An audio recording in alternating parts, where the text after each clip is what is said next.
The issue of the housing levy is proving to be a hot potato.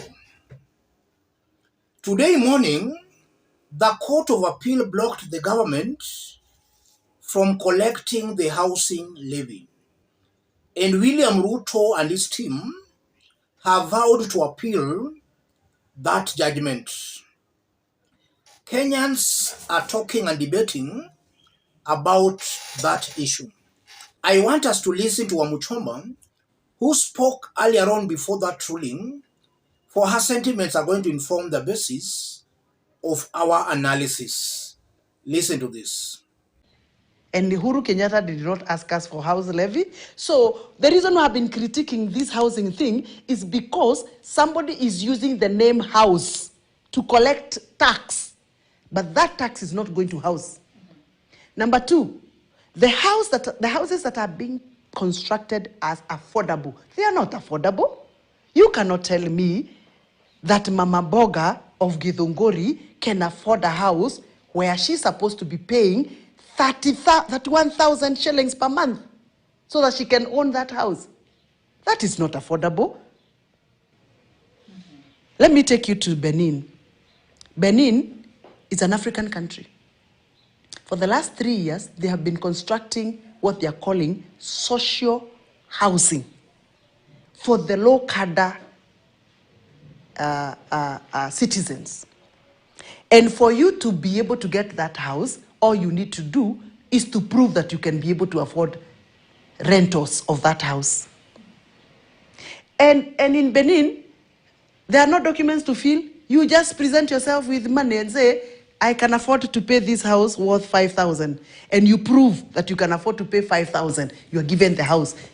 You pay for that house. So are you saying ours is a scam? I said it in Parliament. I said it's scandalous, didn't I?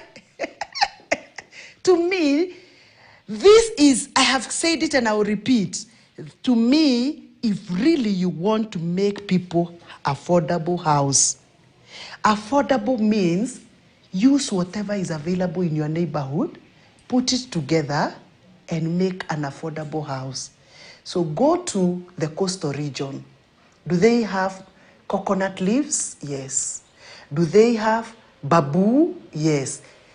Help them to use what they have, what they can afford, to come up with a house they can afford. Go to Turkana, for example. What do they use to fence their house? To roof their house? Nyasi.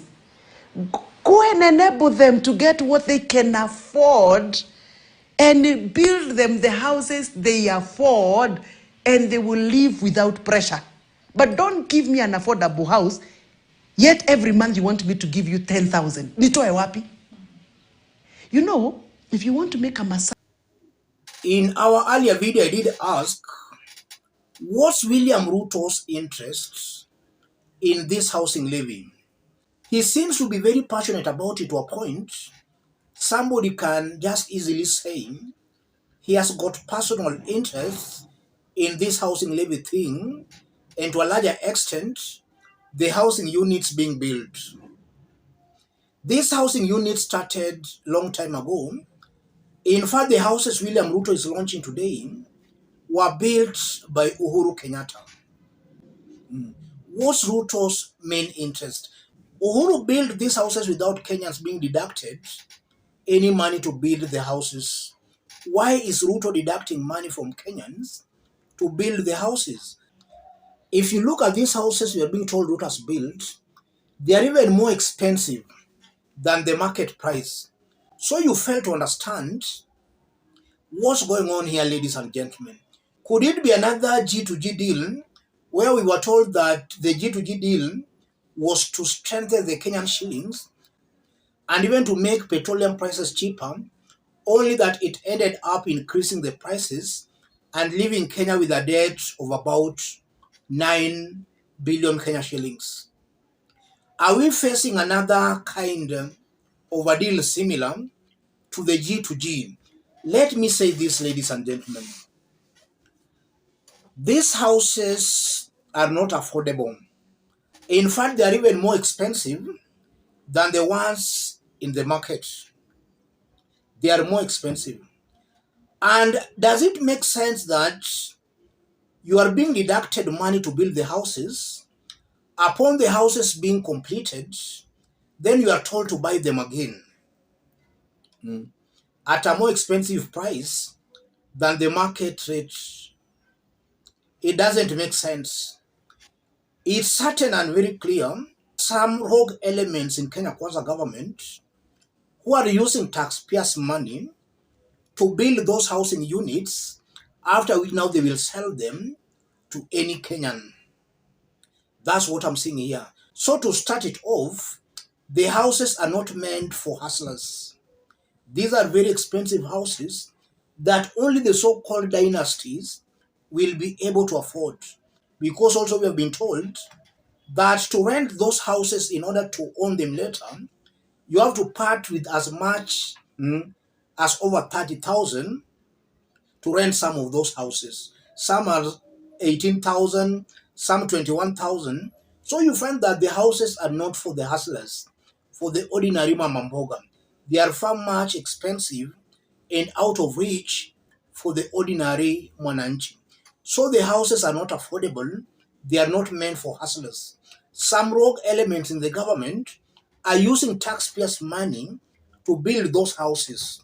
Those houses will just benefit them as individuals, not the government.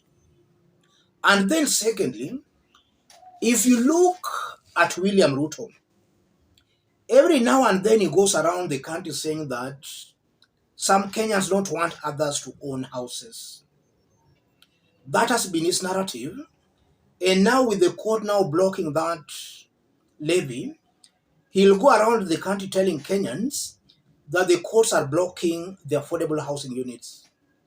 And just as I did explain in our earlier video, the court has not blocked the affordable housing units.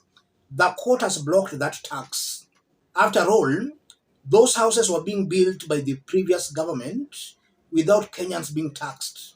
So the court has just blocked that taxation, that levy, not the building of the affordable housing units. It's important Kenyans should understand and should know that. And also from this housing levy, Ruto has promised to appeal. Ruto is not listening to Kenyans. Kenyans are whooping majority. In fact, if you were to do a research, you will get that over 80% of Kenyans are against that levy. Why is Ruto insisting on deducting money from Kenyans when it's very clear Kenyans don't want that money to be deducted? Ruto is not listening to Kenyans. He does not care about what Kenyans are saying. Ruto is also full of himself and very arrogant. He believes that the people have no say in whether he will win a second term or not. So that's also a misplaced notion because times are changing. If William Ruto used a strategy in 2022 to get power, maybe by 2027, the strategy might not apply. So it's important William Ruto should know that. It's better to be on the safe side, to be on the side of Kenyans. But it appears Ruto is doing everything opposite. He's going against everything Kenyans want. So I'm seeing Ruto as becoming the enemy of the people. As much as he's saying Kenyans did give him the power to build these houses, which is a very big lie, Kenyans also gave their powers to the court and to the legislature. But for the legislature, it's unfortunate they've allowed William Ruto to compromise them, to pocket them. So Ruto should not say that it's him who was given the mandate by Kenyans. Kenyans equally gave the courts the mandate. All these arms of government were given the mandate by Kenyans. And I'm saying that because there is this narrative William Ruto has been trying to push, that he was given the right by Kenyans to build those houses. That's not true. As I conclude, I'm seeing the housing units as another avenue for corruption. It's also a fact that to get those houses, you will have to bribe some individuals to get those houses. So that is also creating an avenue from where some rogue elements in this government will become rich at the expense of other Kenyans. Let me stop it there, ladies and gentlemen. If you are watching us but you have not yet subscribed, subscribe, give this video a like. If you are watching us outside Kenya, drop a comment, let us know from which part of the globe you are watching us from. Let's meet in our next analysis. Thank you.